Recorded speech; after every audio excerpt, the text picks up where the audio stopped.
I got interested in visual arts at about the age of 10 years old. I mean, all children at some point have an interest to draw, but I realized that my interest was a bit further also because I was caring about what colors I'm using, and also um, discovering the potential within the different sorts of colors. So this started at that time, and also at some point the way how the curriculum of education was back then in Albania is that you had to by the age of 13 you had to know, because at 14 you had to choose whether to go to the normal gymnasium, normal high school, or the art school, and then from there onwards there was no return.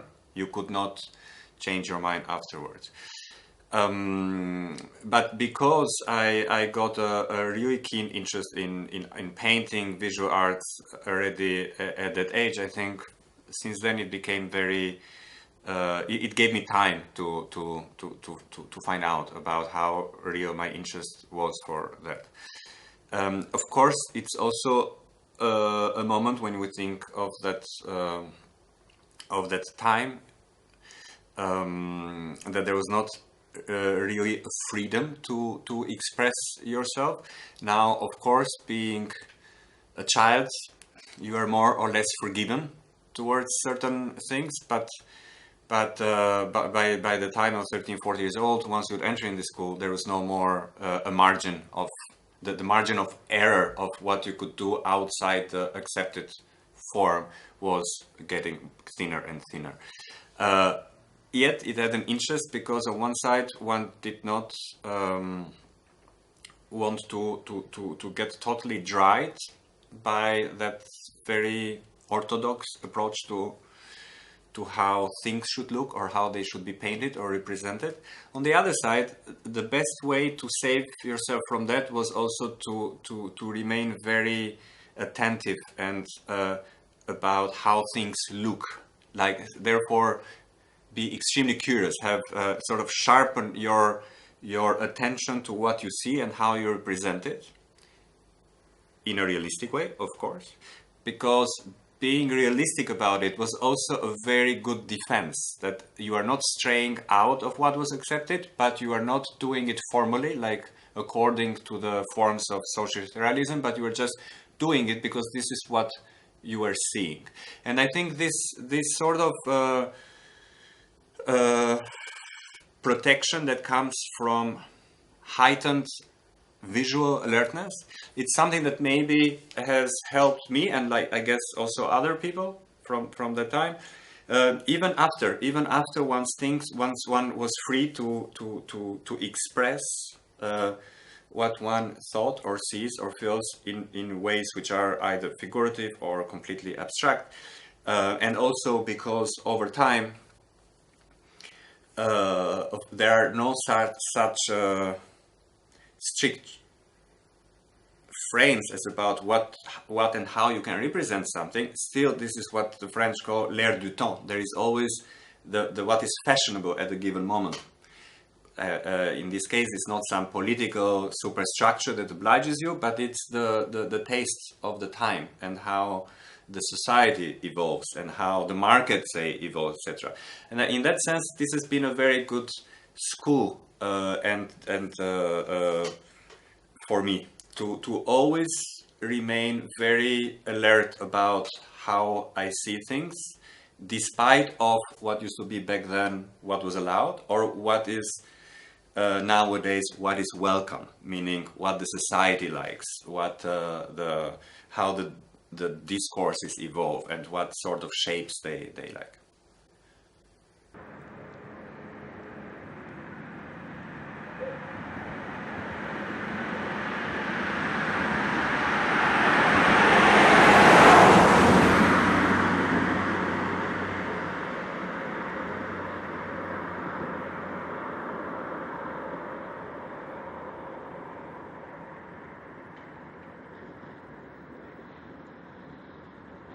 Coming from Albania, and Albania was a very close country, so you totally recognize yourself as being the artist from the country, the only country you knew, which was Albania, as we could not travel before the country opened, and even once the country opened, the rest of the world was not open to us to let us go in at wish. I think an artist is not where he comes from, it's a combination between where you come from and where you are going to, with the difference that you know where you're coming from, but you don't know where you're going to. But the less you know where you're going to, the more important that question is. So in that sense, I definitely, where I come from, Albania, but also there is a shared culture, there is, despite the political or disagreements, there is a shared sense of humor in the Balkans. There is a shared sense of how ripe reality can be, or surreal. And I think this is something that pertains. This is something that remains with you.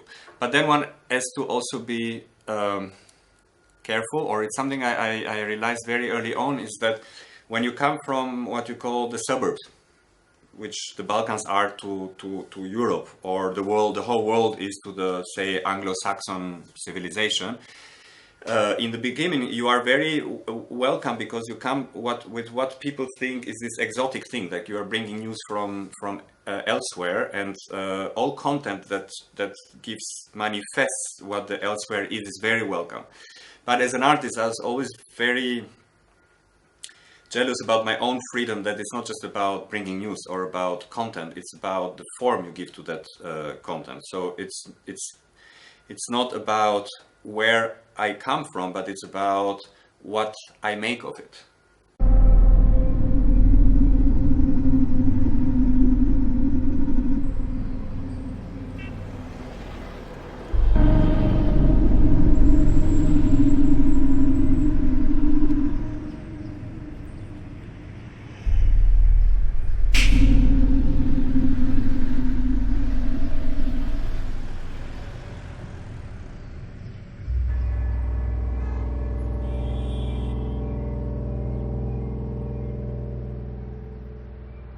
In my practice as an artist, I mean, there have been few turning points. Some of them came from outside, and some came from inside, and of course there is a combination between both of them. The first turning point, once I decided to study art, was the fall of the communist regime, the rupture that it brought,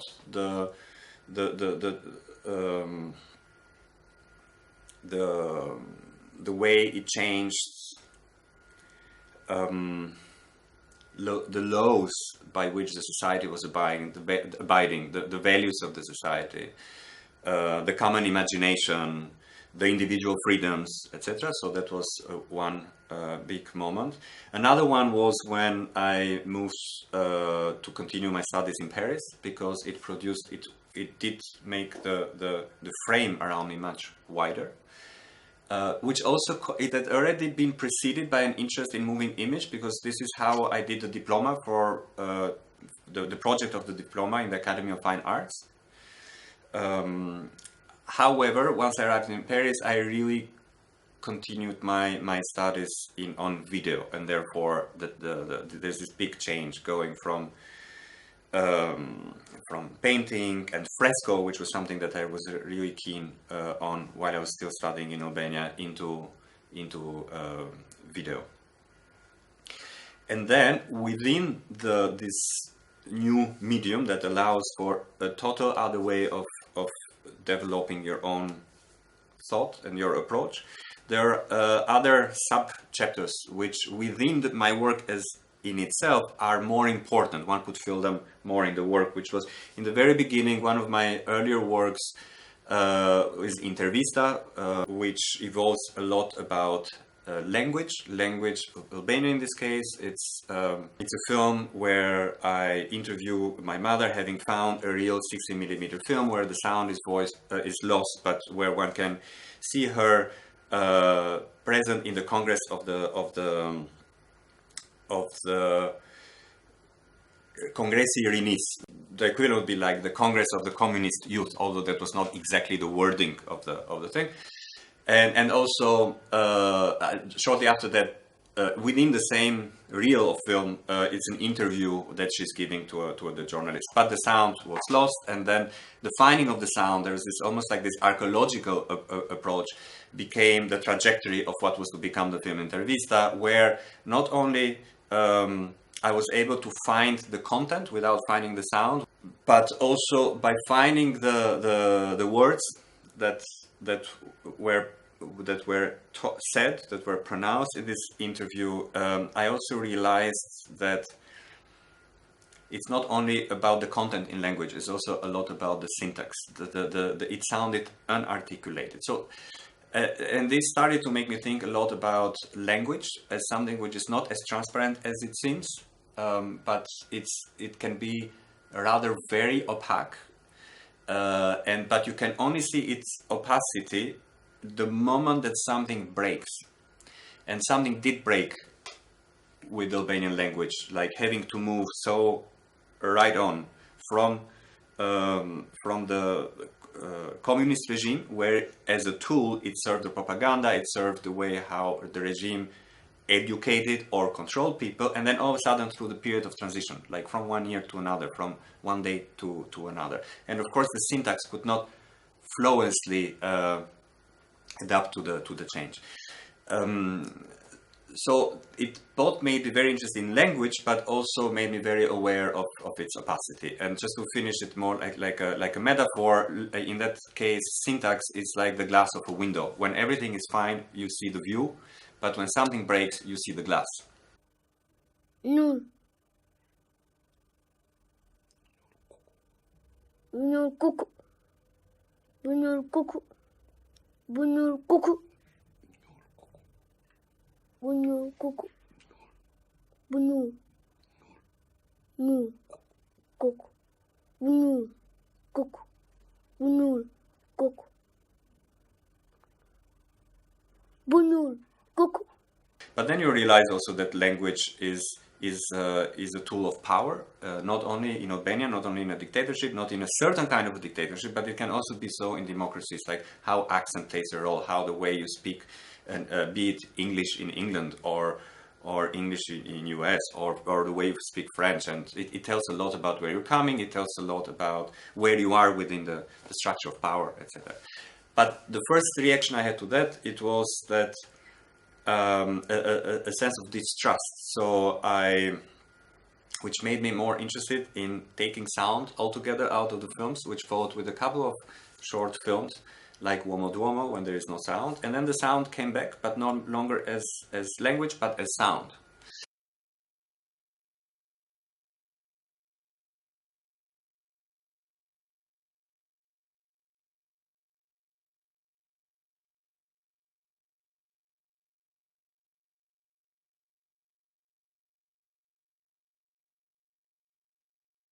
And then another chapter is when sound articulated itself towards music, and which around 2003, 2004 starts this chapter in my work, so to say, time-based work, where the music is essential, not only essential as content again, but it's what allows for structuring the work. Structuring the content, structuring how time passes by, because music has a very specific way to structure time. And then, of course, later on, when I was able to do more and more exhibitions, the making of an exhibition became to me a format which is very important, because it's not, from the beginning, and increasingly so, I never saw the exhibition as an opportunity to show my single works, but as a way where you put together in the space different works, and a dialogue starts in the spaces in between, and how to articulate the in-between spaces in the exhibition, which are also the spaces that the visitors, that the viewers are inhabiting. And music plays, in the case of my work, a very helpful role in that.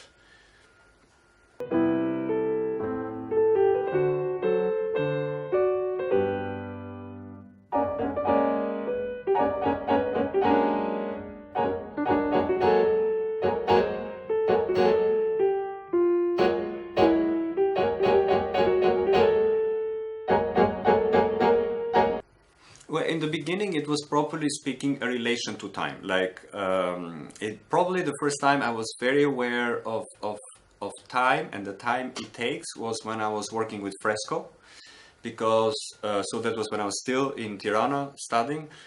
It's you have to paint the fresco, you have to cut it separate in what you call giornata, that comes from Italian.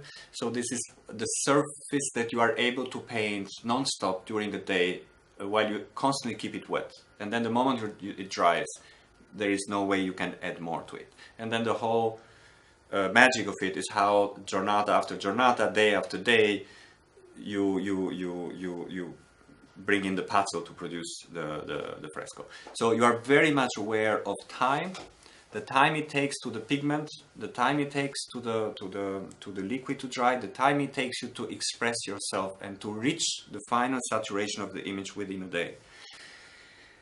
And then it totally changed when I started working with video, because there it's about time being recorded. So it's not like time as experience of mine as an artist, but it's time as an experience of the viewer.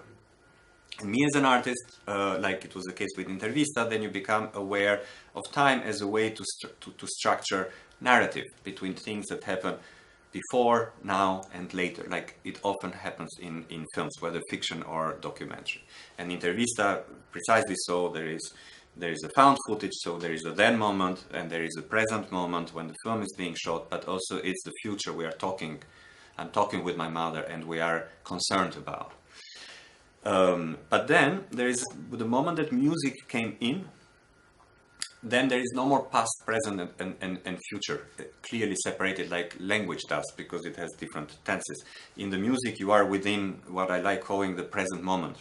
Of course, there is a memory of what you heard before, and music also plays with it, certain compositions with the idea of the ritornello, etc., but still you are continuously in the flow of time.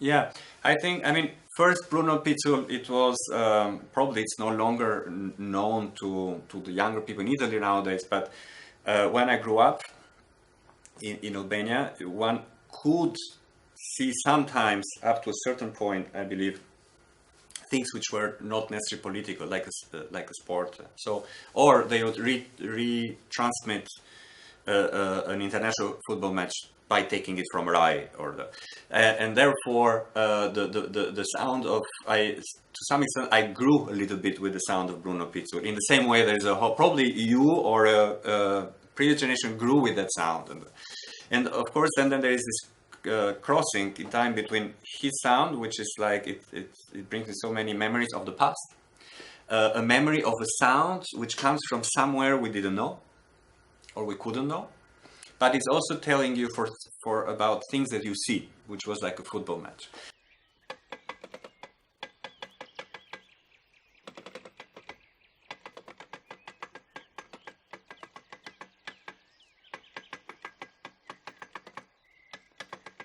So I was very interested in both of reporting something from the past in the future in order to keep its potential.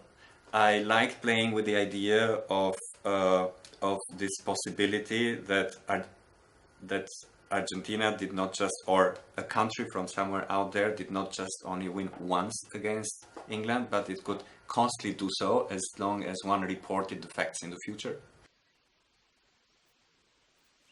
Ma ecco, d'improvviso arriverà Diego Armando Maradona, che con una mano salirà più in alto delle braccia tese di Shilton, toccherà il pallone e lo metterà in gol. Succederà tutto proprio così. Il piccolo Maradona con la mano a beffare il gigantesco Shilton.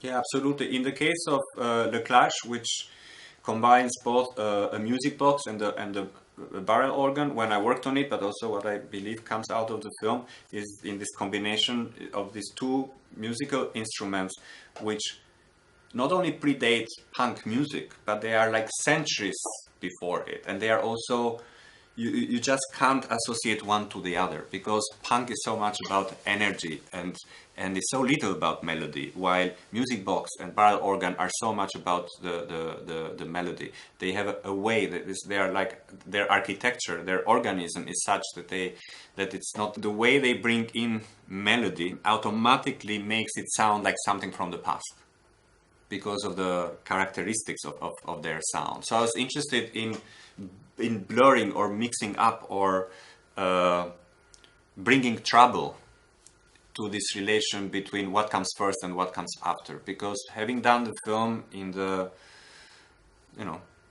2000, I don't know, 11, 12, around then, it's one film after the other. Of course, when you think of punk and the beautiful or very interesting period, both musically and politically, you think of it as something from the past, recent past, but still the past. But the moment that you listen to the song Should I Stay or Should I Go of The Clash through music instruments that are even from much earlier, centuries earlier, then troubles this the idea of chronology of time.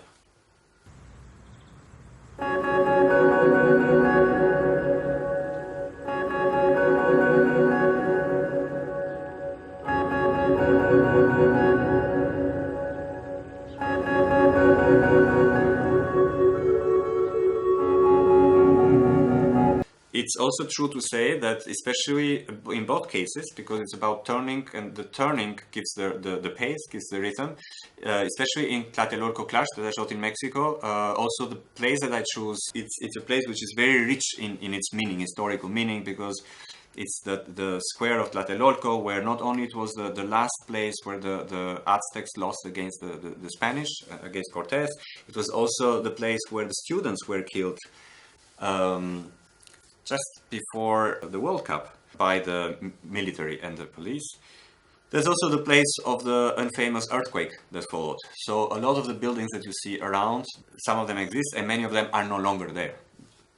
Then another aspect which is interesting is that I cut the score for barrel organ of Should I Say, Should I Go into many parts, and I distributed to the people, and I gave them an idea of when to come and play it. And the barrel organ became a little bit like a voting station where you bring your voice, because and the voice is like a vote, like in French, it's like when you say a voice, it's also the vote when you are putting the vote inside. And of course, every person was bringing their own piece of music, depending on their age, depending on how they felt like, depending on their dynamics or their attitude, play it faster or slower. So this embeds into the whole continuity of a song so many individualities, which I was interested in. So at the same time, it breaks a lot the song, but also it gives it a very unique continuity.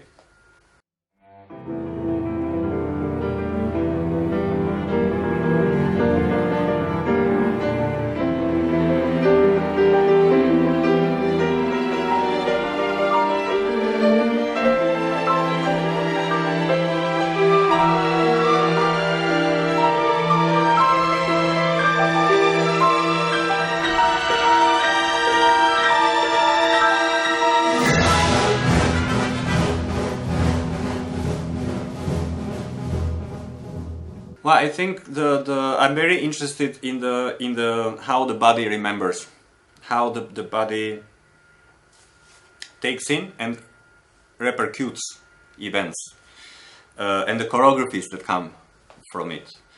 Even more so in periods or in a period where discourse has become so important that a way to resist what could have been a tyranny of the discourses is also how the body resists, how it chooses to remember otherwise. And this can be how the body remembers, or an individual surviving the siege in Sarajevo, how it remembers what to do or not to do, how to duck down when you have to go through this very dangerous crossings along the sniper, what the famously called back then nicknamed Sniper Alley. This is also how the body remembers to play a musical instrument. And then actually, like in the example for Ave Ravel, which is a piano concerto written for the left hand, it's written for the left hand because the right hand is missing. And it's all these compositions that were written mostly during and just after the First World War, because this is the war that saw the most of the mutilations for many reasons that I won't have the time to list them here and now. But on another level is how the body plays with the left hand what and how it remembers the right hand playing, because the left hand will have to make up for the missing hand. So I think there are so many ways that even escape us, that there is always a delay between understanding, being able to analyze and objectifying the way how remember things and how we want to talk about it, and intuitively I have the feeling that sometimes the body is a step ahead.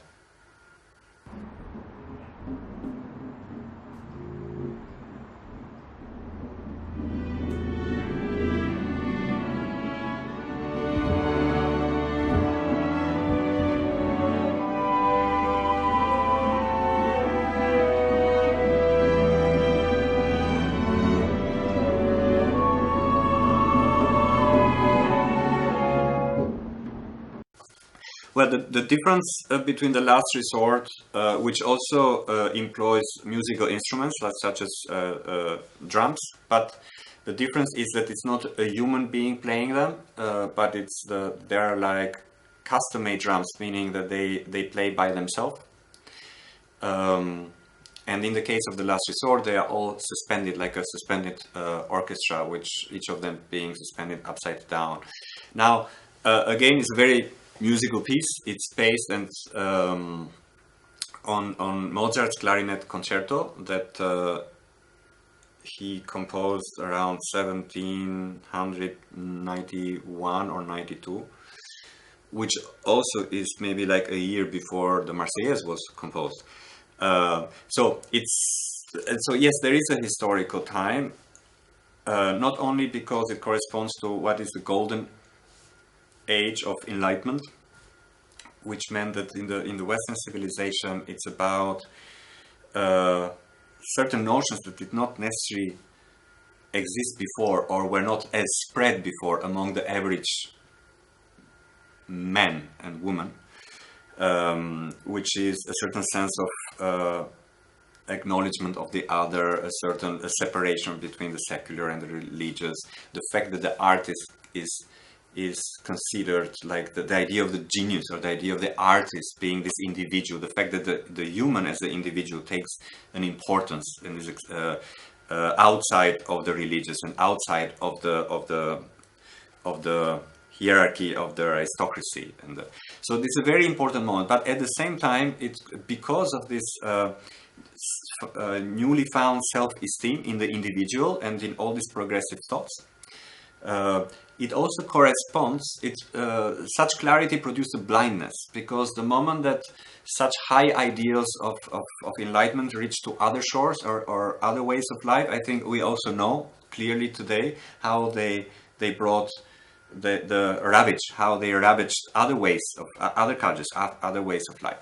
The first time I showed Last Resort, and was also commissioned, or it was commissioned to be shown in Sydney. And of course we know the history of the colonization of Australia is also about the time that Mozart was writing the concerto. This is also about the time when the first fleet was arriving in Botany Bay, and the subsequent we know the rest, what it meant for the Aboriginal people. So I was very interested about, okay, what does it happen to a piece of music if one puts it in a bottle and throws it in the ocean and follows the winds and the currents of the water, and will it arrive intact on the other side, or what would happen to it? In the same way that the ideals of enlightenment did not necessarily arrive intact in other shores.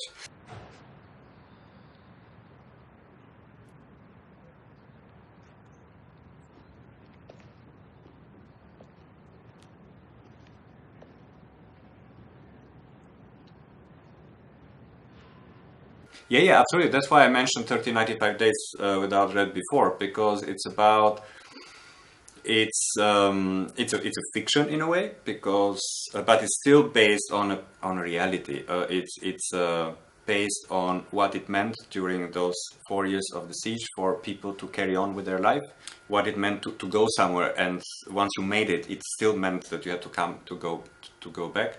The way how survival and the urban grid of the city, they came together. How a city which is thought in a grid beautifully developed among in a valley between the hills and along the river, how all of a sudden its grid becomes a weapon. Its urban grid becomes a weapon against itself, because it produces like this visibility from the hills. The way how it makes vulnerable the citizens of the city, but also the strength that they found, the strength that goes often unseen.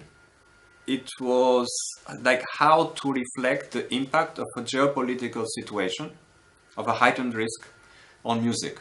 The idea went through the breath. How the main actress, Maribel Verdú, how she would be going to a rehearsal. Also, this was based on a real story of the Sarajevo Philharmonic Orchestra that continued to rehearse every day, and they made, I forgot now the precise number, but they made hundreds of concerts during the siege for the people, which was also a heroic way of not giving in, not surrendering, in the most civilized way possible. And so what it meant, that running, catching your breath after every crossing, how it impacted your breathing, and how breathing impacts the way you are whistling or you are humming a piece of music. And if this piece of music is Tchaikovsky's Pathetique, what does it do to that piece of music, which has a certain order in the way in its tempo?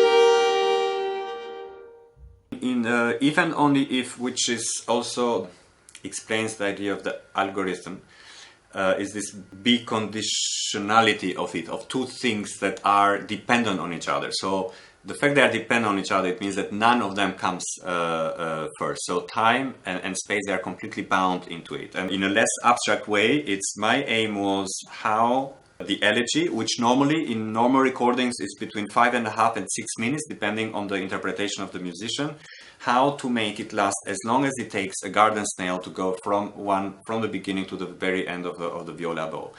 Based on tests and also knowing the average speed of a snail, I knew that it would take around 8 minutes. Then you can't anticipate everything, but that would be more or less it. So there was an understanding from the very beginning that the music would need to be stretched. And then with Gérard Cosset, the famous viola player, we discussed possible ways of where and how the music would be stretched. But then there is this tactility. It's a tactile composition, because the snail, by its progress, inputs the way how the musician is going to play the music.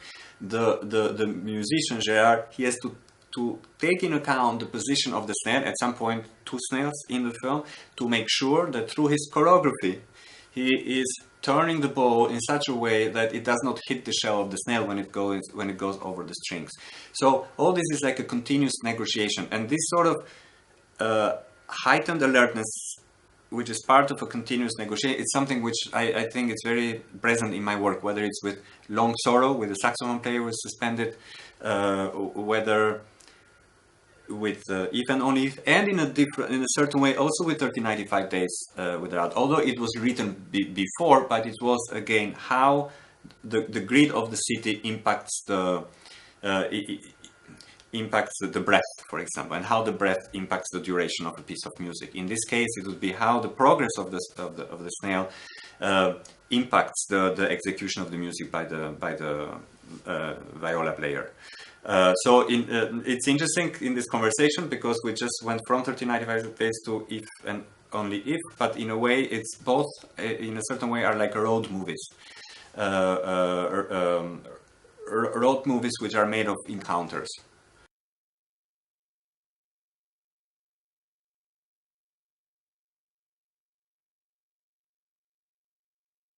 At this moment, I'm working on a film which is part of a project for in Houston, which have been postponed, like many things were postponed for all of us, but which also allows me more time to prepare it for reasons related to production. I'm doing it in CGI, like computer generated images, because it's been very difficult and extremely expensive to do it for real. It's about a turntable, gramophone, we call it in Albania. A turntable which is playing a piece of music, but it's doing so while it's gravitating, it's spinning in zero gravity inside the International Space Station. And therefore, because of the spinning and this peculiar gravitating of in weightlessness, it does so that the arm and the stylus sometimes makes contact with the vinyl and sometimes loses contact with it until it makes contact again, and this impacts the piece of music that it's playing.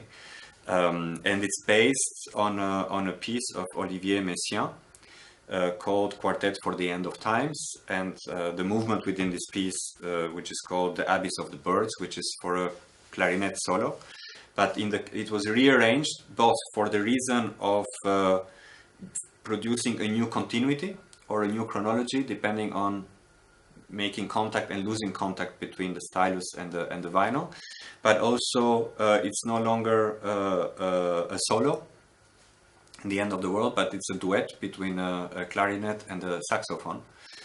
So it also produces a sort of an empathy, because where there is two people, there is empathy. So where there is two voices, two instruments, it produces a special kind of empathy within the music.